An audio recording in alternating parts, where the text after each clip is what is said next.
Ang mga manlalaro ng basketball ay palaging gustong maglaro sa Los Angeles. Iyon ay isang katotohanan, gusto mo man o hindi. Ang SUNY Los Angeles ay isang mainam na lokasyon para sa isang NBA player na magtatag ng kanilang tatak. Na nangangahulugan ng paglalaro para sa Lakers sa loob ng mahabang panahon, sila ay isang meka para sa mga manlalaro ng NBA na sabik na lumipat sa isa pang antas ng pagiging bituin. Binibigyan sila ng Clippers ng isang ron para sa kanilang pera. Sa mga araw na ito ang Clippers ay may isang malakas na tatak, sila ay sapat na mabuti para sa Kawhi Leonard at Paul George. Ayon sa pagkakabanggit, itinatatag na ngayon ni George ang kanyang sarili bilang isang podcaster. Handa na siya sa buhay na lampas sa NBA at tinutulungan siya ng kanyang apartment sa Los Angeles. Kasama ang nakasaad, hindi maganda ang takbo ng Clippers basketball season. Sila ay nakabase sa paligid sa hindi kapani-paniwalang pinsala sa mga manlalaro sa Leonard at George. Marahil, ito ang dahilan kung bakit ang ilan ay nag-hypothesize na ang listahan ng Clipper ay maaaring muling magamit sa ilang sandali. Maaari ba nilang panatilihin si George Sala sa pamamagitan ng paglipat sa kanya sa Lakers? Hello Lakers fans! Take the opportunity to leave that like, subscribe to the channel, and activate the bell para ma-notify sa tuwing may bagong video.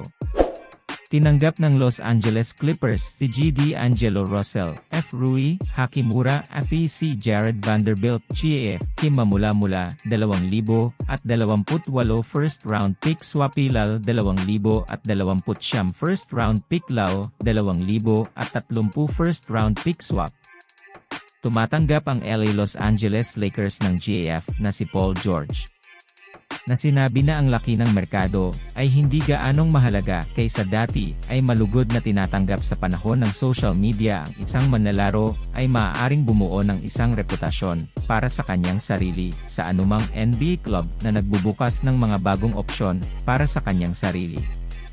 Isaalang-alang ang Denver Nuggets Nikola Jokic, isaalang-alang ang Giannis Antetokounmpo ng Milwaukee Bucks, sa kabila ng paglalaro para sa maliliit na koponan ng market pareho ng mga pandaigdigang sensation na ito ay mga pangalan ng pamilya. Maaaring hindi ito kasing seryoso gaya ng dati na hindi nangangahulugang hindi problema.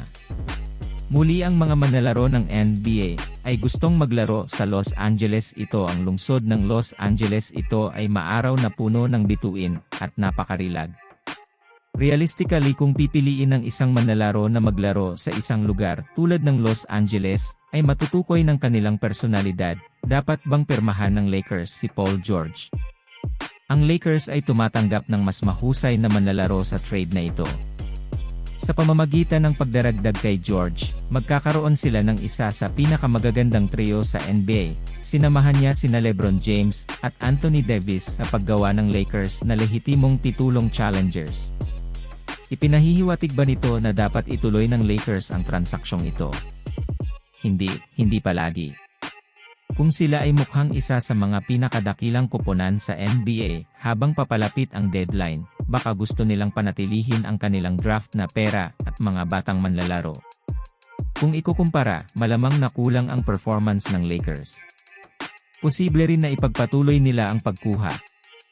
Ganyan katalino si George, kung mananatili siyang malusog ay muli niyang gagawin ang Lakers na nangungunang koponan sa Los Angeles. Iyon ay karaniwang isang reset para sa pagiging isa sa mga nangungunang koponan sa NBA. Iwanan ang iyong opinyon sa mga komento. Salamat sa panonood. Kung nagustuhan mo ang video, siguraduhing mag-subscribe sa channel at i-click ang icon na bell upang maabisuhan kapag nag-post kami ng mga bagong video.